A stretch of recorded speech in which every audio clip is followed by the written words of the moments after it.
చాలా మందికి simple interest కి కాంపౌండ్ ఇంట్రెస్ట్ కి డిఫరెన్స్ తెలియదు. క్లియర్ గా ఎక్స్ప్లెయిన్ చేస్తాను వినండి.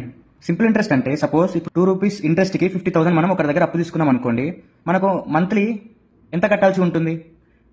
ఈ 2 రూపీస్ అనేది 100 రూపీస్కి లెక్కేస్తాం మనం. అంటే 50,000లో ఎన్ని హండ్రెడ్స్ ఉంటాయి? ఇప్పుడు 50,000 డివైడెడ్ బై 100, 500 హండ్రెడ్స్ ఉంటాయి.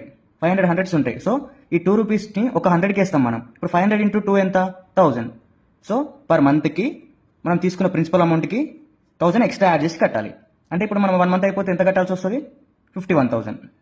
మనము 1 మంత్కి తీసుకున్నట్టయితే ఇంత కట్టాల్సి ఉంటుంది. అదే 2 మంత్స్కి అనుకోండి, ఇదే ఇంట్రెస్ట్ 2 మంత్స్కి క్యాలిక్యులేట్ చేస్తాం, కానీ దీనికి క్యాలిక్యులేట్ చేస్తాం. ఆ 2 మంత్స్ ఇంట్రెస్ట్ కూడా దీనికి కాదు. ఇదే అమౌంట్ 2 మంత్స్కి తీసుకున్నాం అనుకోండి, సేమ్ ఇంట్రెస్ట్ 2 రూపీస్ 2 మంత్స్కి వేయాలి. ఇది 1 మంత్కి కదా, ఇంటూ 2 వేస్తే 2 మంత్స్కి అవుతుంది 2000. ఈ 2000 దీనికి కలిపితే 52,000 అవుతుంది. సో ఇక్కడ సింపుల్ ఇంట్రెస్ట్ అంటే ఏంటంటే మనం తీసుకున్న ఒరిజినల్ అమౌంట్ మీదనే ఎవ్రీ మంత్ ఇంట్రెస్ట్ అనేది యాడ్ అవుతుంది. సో ఇది సింపుల్ ఇంట్రెస్ట్. కాంపౌండ్ ఇంట్రెస్ట్కి వస్తే ఇప్పుడు 50,000 సేమ్ 50,000 తీసుకున్నాం అనుకోండి అప్పు 2 రూపీస్ ఇంట్రెస్ట్కి. సో 1 మంత్కి ఎంత అవుతుంది? అది సేమ్ ఇలా ఇక్కడ లాగానే 50,000లో ఎన్ని హండ్రెడ్స్ ఉంటాయి? 500 హండ్రెడ్స్. సో ఇంటూ 2 చేస్తే మనకి ఎంత వస్తుంది? 1000. సో 1 మంత్కి మనం ఎక్స్ట్రా 1000 దీనికి కట్టాల్సి ఉంటుంది. అంటే 51,000 కట్టాల్సి ఉంటుంది 1 మంత్కి తీసుకుంటే.